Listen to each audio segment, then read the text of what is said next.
الله أكبر الله أكبر الله أكبر الله أكبر الله أكبر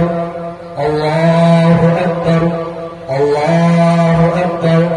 الله أكبر الله أكبر لا إله إلا الله والله أكبر الله أكبر ولله الحمد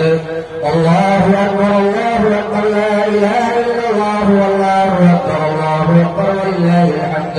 الله أكبر الله أكبر لا إله إلا الله والله أكبر الله أكبر ولله الحمد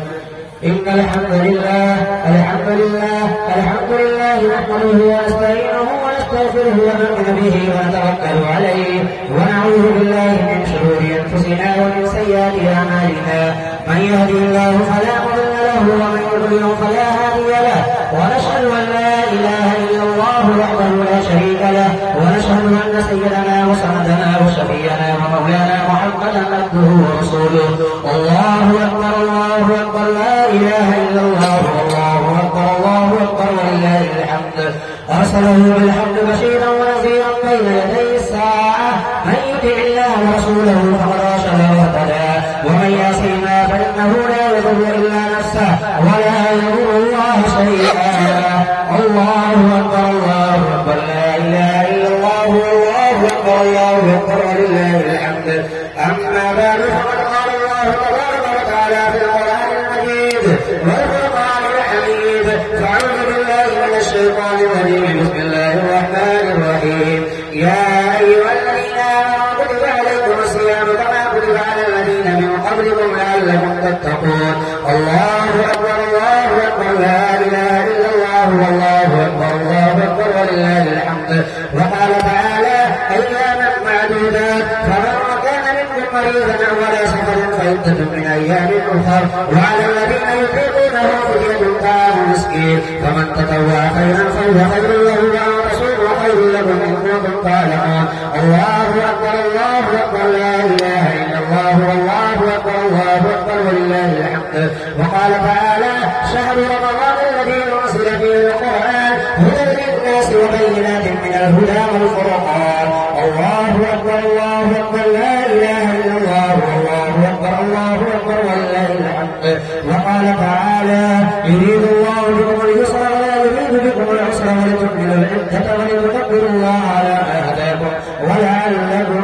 تشكرون الله أكبر الله أكبر لا إله إلا الله والله أكبر الله أكبر ولله الحمد وقال تعالى وذكر اسم ربه فصلى بل تؤثرون الحياة الدنيا الله أكبر الله أكبر لا إله إلا الله والله أكبر الله أكبر ولله الحمد قال النبي صلى الله عليه وسلم من صام رمضان إيمانا واحتسابا غفر له ما تقدم من ذنبه وفي رواية وما تأخر الله أكبر الله أكبر لا إله إلا الله والله أكبر الله أكبر لله الحمد قال النبي صلى الله عليه وسلم في مقام آخر من قام ليلة القدر إيمانا واحتسابا غفر له ما تقدم من ذنبه الله أكبر الله أكبر لا إله إلا الله والله أكبر الله أكبر ولله الحمد عن ابن عباس رضي الله تعالى عنه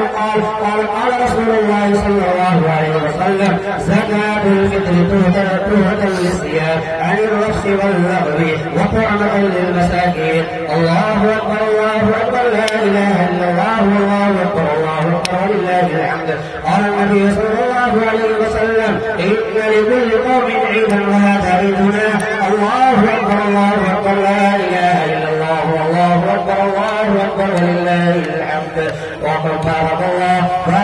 لنا ولكم في القرآن العظيم ونفعنا وإياكم بالآيات والذكر الحكيم إنه تعالى جواد كريم ملك بر رؤوف رحيم ورب حليم